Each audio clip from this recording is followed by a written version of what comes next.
अस्सलाम वालेकुम बच्चों, आज 10th स्टैंडर्ड इंग्लिश के एक नए वीडियो के साथ आपके सामने हाजिर है। ये वीडियो मुंबई महानगर पालिका के वर्चुअल क्लास की तरफ से पेश किया जा रहा है। मैं Ansari Rashid Akhtar 10th standard English के एक नए वीडियो के साथ। तो चलिए शुरू करते हैं आज का हमारा लेसन।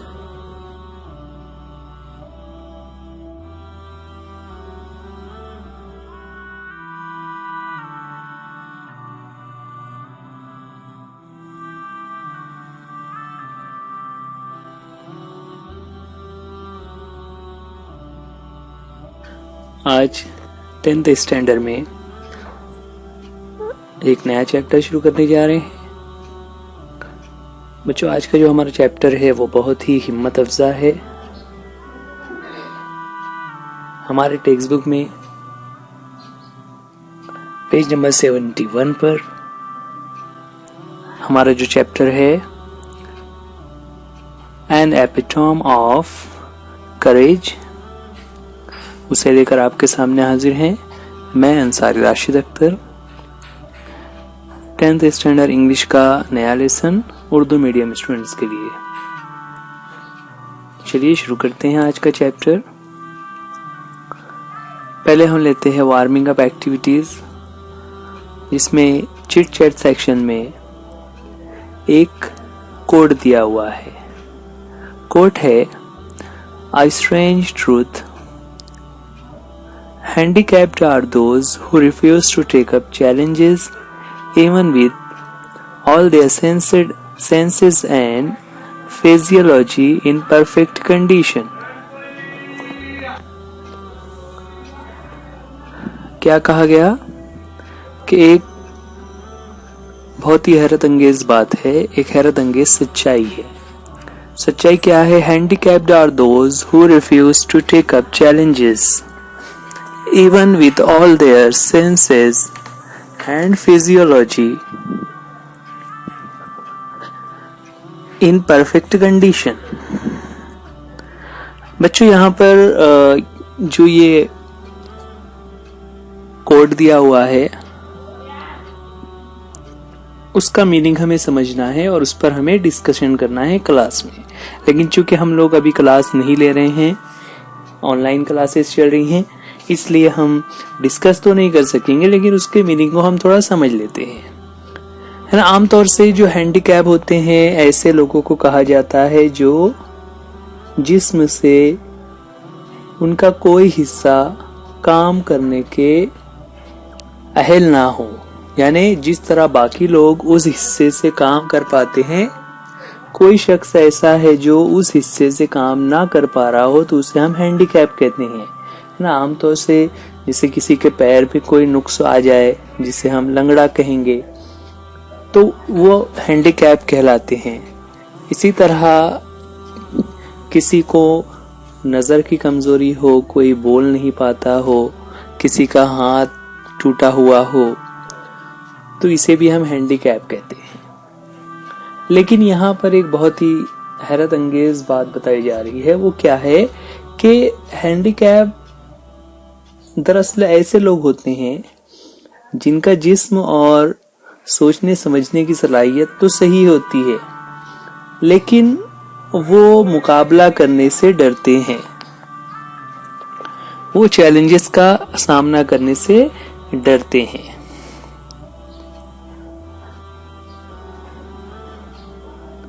अगर कोई हमारे सामने हो जो चैलेंज को एक्सेप्ट करने से डर रहा हो तो हम उसे कैसे कॉन्फिडेंस दिला सकते हैं ना। जैसे बहुत सारे बच्चे होते हैं, आप अगर बच्चों की बात करें तो इसे एग्जाम का पीरियड होता है तो कुछ बच्चे एग्जाम के दौरान डरते हैं, उन्हें ये एहसास होता है कि वो फेल ना हो जाए या उन्हें पढ़ाई नहीं की वगैरह। ऐसे अगर कोई आपके फ्रेंड्स हो, आपके आसपास कोई ऐसा शख्स हो, तो आप उसे किस तरह से इनकरेज करेंगे, उसके बारे में हमें 4-5 बातें बयान करनी है कि हम किस अलग अलग तरीकों से उसे इनकरेज कर सकते हैं। तो एक एक्टिविटी है ये आपके लिए, आप उसे कोशिश कीजिए, सोचिए किस तरह से आप उसे इनकरेज करेंगे। हम चैप्टर शुरू करते हैं।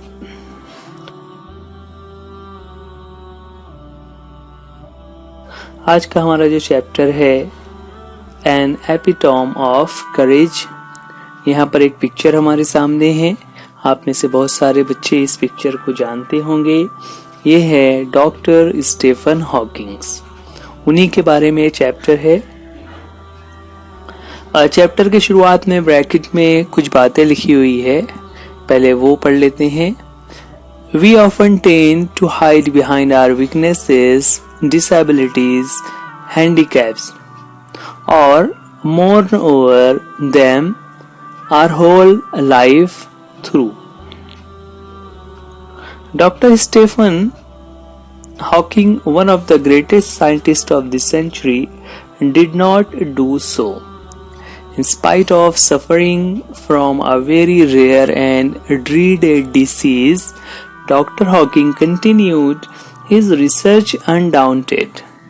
His exemplary courage should inspire us to do our best even under trying circumstances. यहाँ पर ओपनिंग पैराग्राफ में जो बात की गई है वो क्या है कि we often tend to hide behind our weaknesses, disabilities and handicaps, ना कि हमारी जो भी कमजोरियां होती है या हमारे अंदर जो उज्र पाया जा रहा है या अगर कोई माजूर है, हैंडीकैप है, तो वो हमेशा उस हैंडीकैप को, उस माजूरी को लेकर उसके पीछे छुपा रहता है। यानी एक बहाना लेकर बैठ जाते हैं कि भाई मैं तो माजूर हूं, मैं तो ऐसा नहीं कर सकता, या फिर जिंदगी भर पछतावा करते हैं ना, मौर्न करते हैं, अफसोस करते रहते हैं कि हाय अगर मेरा भी मैं माजूर नहीं होता तो मैं अच्छे से काम करता। तो दो तरह के लोग होते हैं, एक तो या तो माजूर होने का बहाना लेते हैं या फिर माजूर होने पर अफसोस करते रहते हैं। लेकिन doctor Stephen Hawking, one of the greatest scientist of this century, did not do so. Do so का मतलब क्या होता है? जो बात ऊपर कही गई है उसे करना, और यहाँ पर चूंकि नॉट लगा हुआ है मतलब उन्होंने वैसा नहीं किया।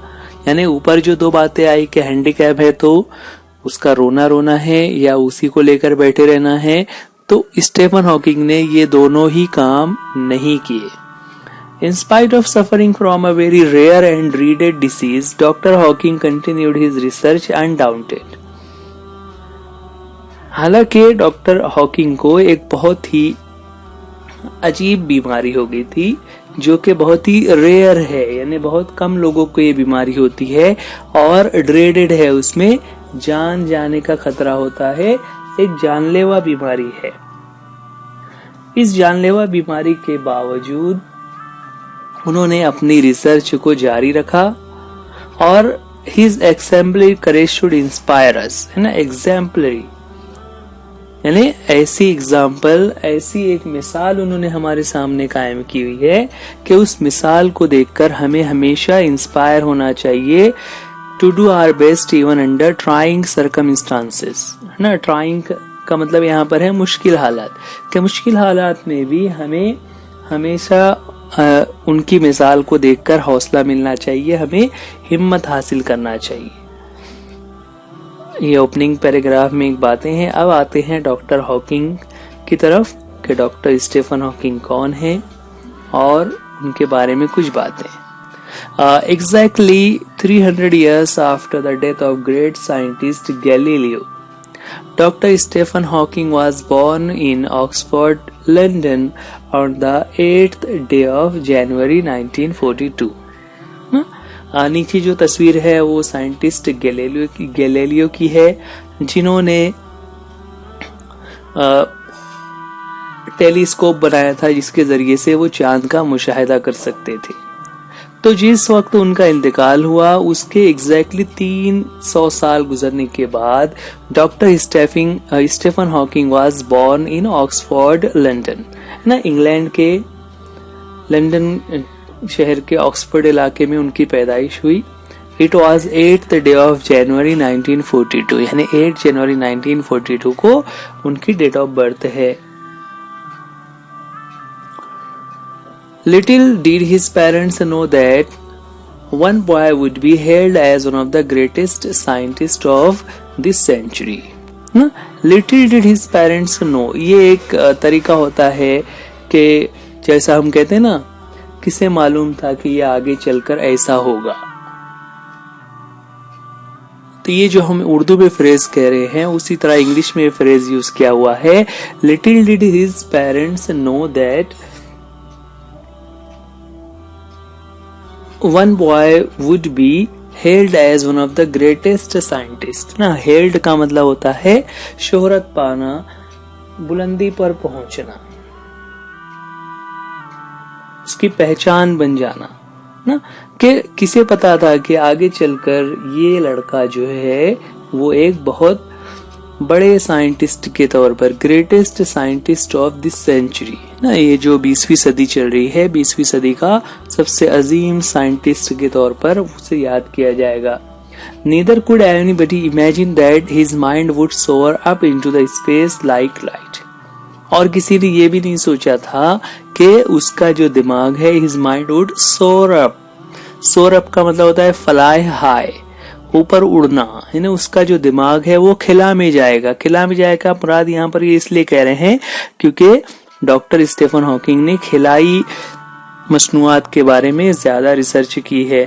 तो more importantly, none could predict that he would be the very epitome of courage.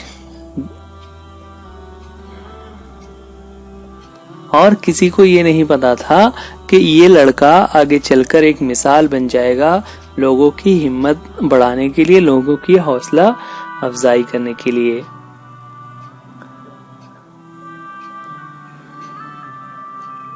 Courage is a wonderful thing.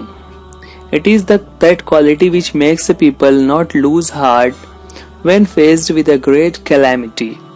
It would not be an exaggeration to say that Dr. Stephen Hawking, a living legend of cosmology, is the very personification of courage and hope. ना यहाँ पर करेज के बारे में बता रहे हैं कि करेज अपने आप में ही एक हैरत अंगेज चीज है। ये एक ऐसी क्वालिटी है जो लोगों को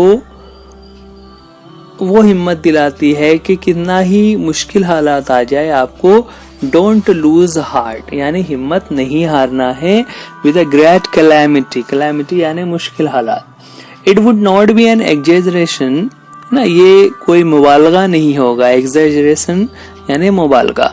to say that doctor Stephen Hawking is the personification ना। पर्सोनिफिकेशन का मतलब क्या होता है? एक मिसाल है।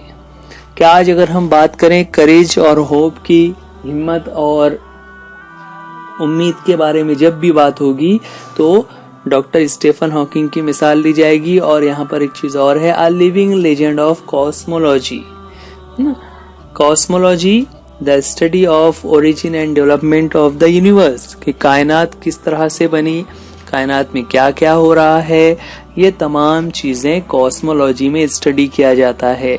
तो वो एक लिविंग लेजेंड थे जिस वक्त ये चैप्टर लिखा जा रहा है। अभी तो उनका इंतकाल हो गया है।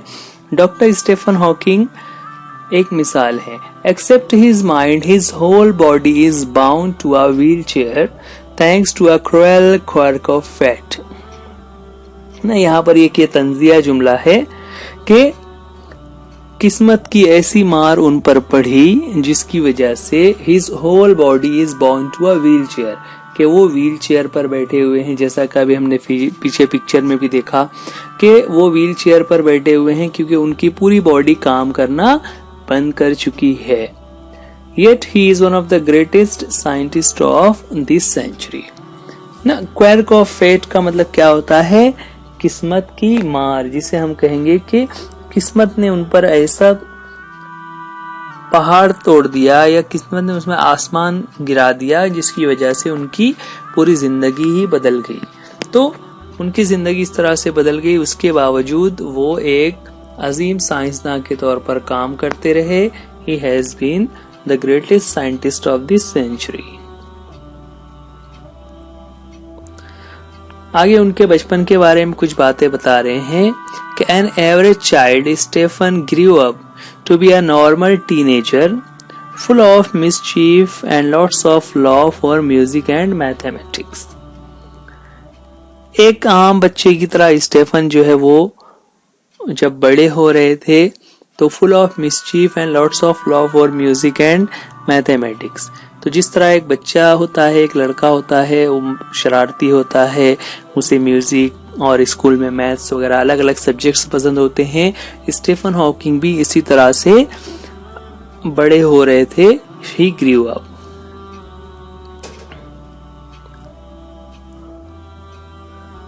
Even though his father wanted him to study medicine, he was bent on studying mathematics. हालांकि उनके फादर जो है वो चाहते थे कि स्टीफन हॉकिंग मेडिसिन में जाएं, मेडिसिन की पढ़ाई करें, यानी डॉक्टर बने। हमारे यहाँ भी होता है कि पेरेंट्स सोचते हैं कि बेटे को डॉक्टर बनाना चाहिए, उनके जो भी बच्चे स्कूल में पढ़ रहे हैं उनको वो डॉक्टर बनाना चाहते हैं। वहां पर स्टीफन हॉकिंग के फादर भी वही चाह रहे थे कि स्टीफन हॉकिंग डॉक्टर बने, लेकिन he was bent on studying mathematics. हाँ, लेकिन डॉक्टर स्टीफन हॉकिंग जो है वो उनका झुकाव, उनका रुझान जो था, बेंट ऑन का मतलब यहाँ पर उनका जो रगबत थी, उनका शौक था कि वो मैथमेटिक्स से पढ़े, तो उन्होंने मैथमेटिक्स को ही पढ़ना चाहा। लेकिन वहां पर एक चीज और उनके सामने आ गई, the university of Oxford at that time ना, जिस वक्त की ये बात है, देखिए 1942 में उनकी बर्थ हुई, उनकी पैदाइश हुई, और फिर टीन एज के बाद यानी कुछ 15-16 साल के बाद, तो उस वक्त, उस जमाने में the university of Oxford did not have a course in mathematics ना, उस जमाने में वहां पर मैथमेटिक्स के लिए कोई कोर्स नहीं था। So he opted to study physics instead. He opted, opted का मतलब होता है टू चूज। ऑप्टेड से ही बनता है ना ऑप्शन। तो चूंकि वहां पर मैथ्स नहीं था तो उनके पास और जो दूसरे ऑप्शंस थे, उन ऑप्शंस में से उन्होंने फिजिक्स को सिलेक्ट किया, है ना। He opted to study physics instead. तो मैथ्स ना होने की वजह से उन्होंने फिजिक्स से पढ़ना चाहा। फिजिक्स क्या होता है, यहाँ पर आप में से कुछ बच्चों को शायद ना पता हो। बच्चों, हम जो साइंस सब्जेक्ट पढ़ते हैं, उस साइंस सब्जेक्ट में बेसिकली 3 ब्रांचेस होते हैं, जिसे फिजिक्स, केमिस्ट्री और बायोलॉजी कहा जाता है। तीनों के बारे में मैं शॉर्ट में बता दूं। Chemistry is related to chemicals, यानी जितना भी हम आप पढ़ते हैं ना, धात, अधात, कीमियाई खुसूसियात, कीमियाई मसावात, ये तमाम चीजें ना, एसिड वगैरह, ये तमाम चीजें जो केमिकल्स और धातुओं वगैरह के बारे में हैं, वो केमिस्ट्री में है। उसके बाद दूसरा है बायोलॉजी। बायोलॉजी में जिंदगी के ताल्लुक से जो भी चीजें आप पढ़ते हैं, चाहे वो नबातात हों या जानदार हों, उनके पूरे सिस्टम्स, वो किस तरह से जिंदा रहते हैं, उनकी ग़िज़ा कैसे हजम होती है, वो ग़िज़ा कैसे तैयार करते हैं, जिस्म कैसे बड़ा होता है, जानदार में विलादत का निज़ाम किस तरह से है वगैरह, ये तमाम चीज़ें हम बायोलॉजी में पढ़ते हैं। अब ये आ जाता है तीसरा फिजिक्स। फिजिक्स में हम उन उसूलों को पढ़ते हैं जिसके जरिए से मशीनें काम करती हैं, कि कितना फोर्स लगाने पर कौन सी मशीन किस तरह से काम करेगी और उनकी क्या खुसूसियात का हम इस्तेमाल कर सकते हैं, वो फिजिक्स में पढ़ा जाता है। तो इसे हम यूँ कह सकते हैं कि एक तरीके का ये मैकेनिक्स होता है जो फिजिक्स में स्टडी की जाती है। यानी आप जो आपने इनेका से नूर पढ़ा हुआ है साइंस में, आपको याद है ना, तो इनेका से नूर का जो चैप्टर है वो फिजिक्स का पार्ट है, जहां पर उस अदसे की जरिए से नजर को ठीक किया जाता है।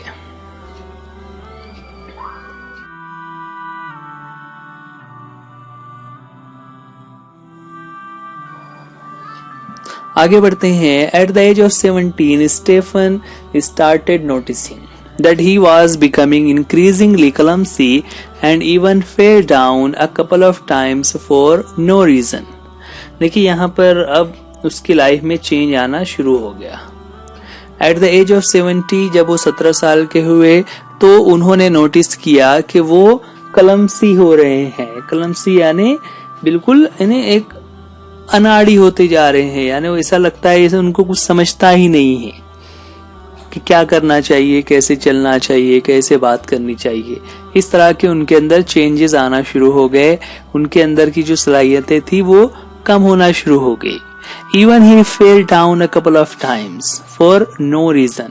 और कभी कभी तो वो ऐसा ही खड़े खड़े गिर जाया करते थे कि क्या हुआ, जैसे गिरने के लिए कुछ होना चाहिए ना, पैर में कुछ लग गया हो, चोट आ गई हो, धक्का लग गया हो, तो तभी इंसान गिरता है। लेकिन वो बगैर किसी वजह के ऐसे ही खड़े खड़े गिरने लगे। This perplexed him. जब ऐसा कई बार हुआ तो दिस परप्लेक्स्ड हिम। परप्लेक्स्ड का मतलब क्या होता है कि वो कंफ्यूज हो गए कि ये क्या हो रहा है मेरे साथ, मैं क्यों गिर जा रहा हूँ, मुझे कुछ समझ क्यों नहीं आ रहा है। इस तरह की जब उन्होंने सोच उसके अंदर आई तो he went to see his family doctor. तो वो अपने फैमिली डॉक्टर के पास गए। डॉक्टर के पास जाने के बाद हु डायग्नोज्ड हिम। ना, डायग्नोज का मतलब क्या होता है, बीमारी का पता लगाना।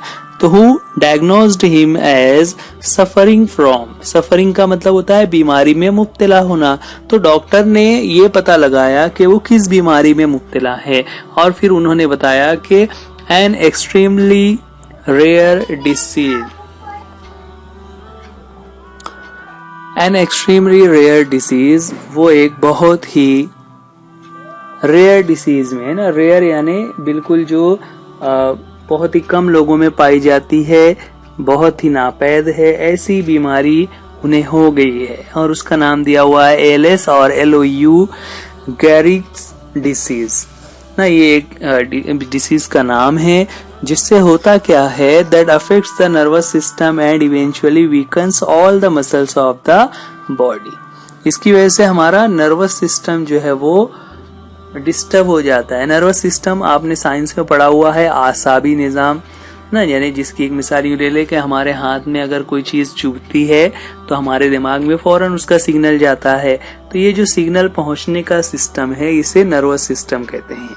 तो नर्वस सिस्टम मुतासिर होना शुरू हो जाता है और धीरे धीरे इवेंचुअली, है ना, इवेंचुअली यानी उसके बाद उसके नतीजे में weakens all the muscles of the body, जिस्म के तमाम आज़ा जो है वो कमजोर होना शुरू हो जाते हैं।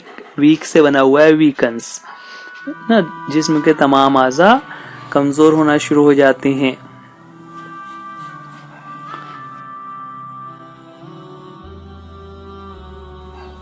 Stephen says that even as a child his muscle coordination was nothing to write home about. हालांकि यहाँ पर कह रहे हैं कि बचपन में भी उनके मसल्स जो है वो उतने स्ट्रांग नहीं थे। मतलब स्ट्रांग नहीं थे का मतलब यहाँ पर क्या हुआ कि उनकी हैंडराइटिंग अच्छी नहीं थी। जो देखिए, जब तक हमारा हाथ और हमारा दिमाग सही से कोऑर्डिनेट नहीं करता तो हम अच्छी तरह से नहीं लिख सकते। तो वैसा ही उनके साथ भी हो रहा था। He recollects that his handwriting would send his teacher into fit of frenzy, है ना। वो याद करते हैं कि उनकी हैंडराइटिंग इतनी खराब थी कि उनके टीचर को उसे देखते ही फिट ऑफ फ्रेंजी हो जाता था। मतलब आग बगोला हो जाते थे, बिल्कुल टीचर जो है वो गुस्सा हो जाते थे। Nor was he incline towards sport, ना तो उनका स्पोर्ट्स की तरफ इंटरेस्ट आ रहा था। Nevertheless this disease came as a bolt from the blue ना। वो बचपन के बारे में बता रहे हैं कि उनकी हैंडराइटिंग तो पहले से ही खराब थी और फिर उन्हें कोई स्पोर्ट्स में भी इंटरेस्ट नहीं था, और फिर उसके बाद ये बीमारी उनके सामने आ गई।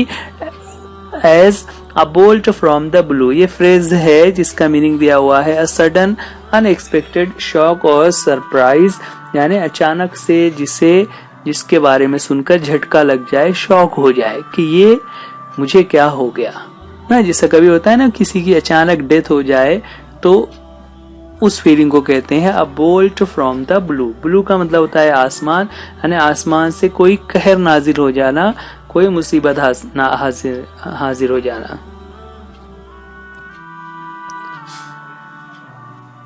आगे लिखते हैं कि how much time he had left on this planet was very uncertain, कि स्टीफन हॉकिंग के पास कितना वक्त है, वो कब तक जिंदा रहेंगे, ये बिल्कुल भी अनसर्टन था, क्योंकि उनकी पूरी बॉडी जो है वो पैरालाइज होती जा रही थी, उनका जिस्म काम करना बंद कर रहा था।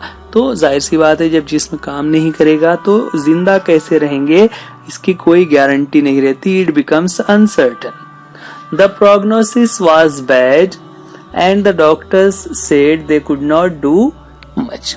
ना प्रोग्नोसिस, इससे पहले देखिए एक वर्ड आया होता है डायग्नोसिस। डायग्नोस यानी बीमारी का पता लगाना, प्रोग्नोसिस यानी आगे चलकर बीमारी ठीक होगी नहीं होगी, उस पेशन गोई को कहते हैं प्रोग्नोसिस। तो यहाँ पर डॉक्टर स्टीफन हॉकिंग के बारे में जो प्रोग्नोसिस दिया गया वो बहुत बैड था, यानी उनके बारे में कोई अच्छी उम्मीद नहीं थी कि वो ठीक हो सकेंगे। And doctor said they could not do much. Doctor ने कह दिया कि वो ज्यादा कुछ नहीं कर सकते। Undaunted, Stephen decided to continue his research and even got engaged to Jane Wilde. Undaunted यानी not afraid of misfortunes. Hawkins says that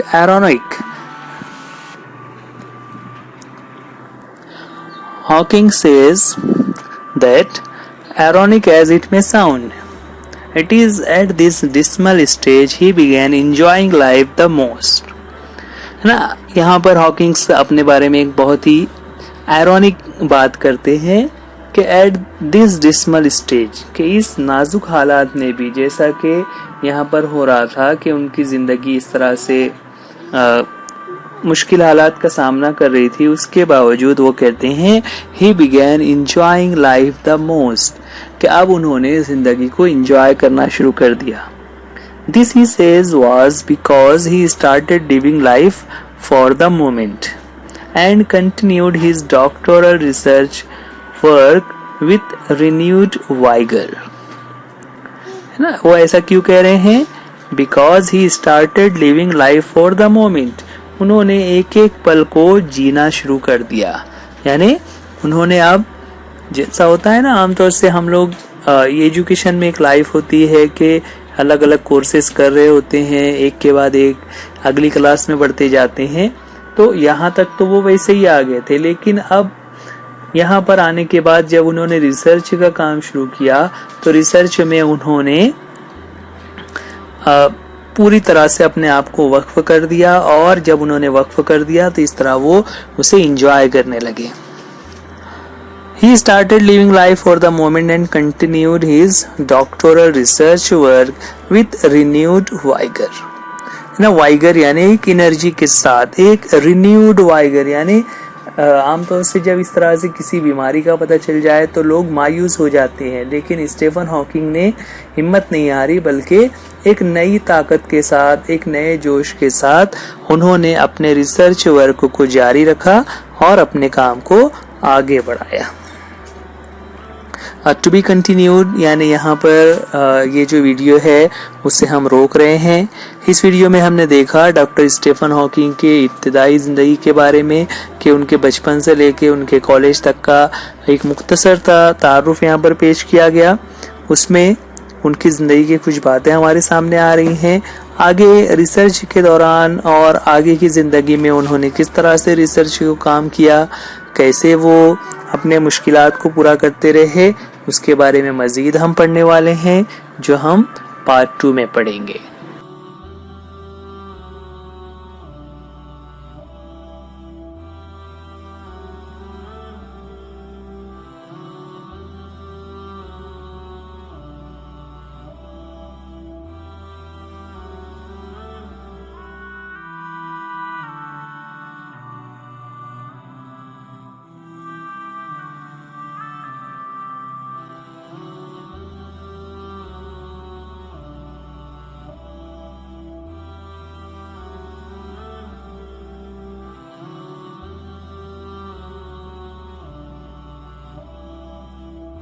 करते हैं ये लेसन आपको समझ आ गया होगा।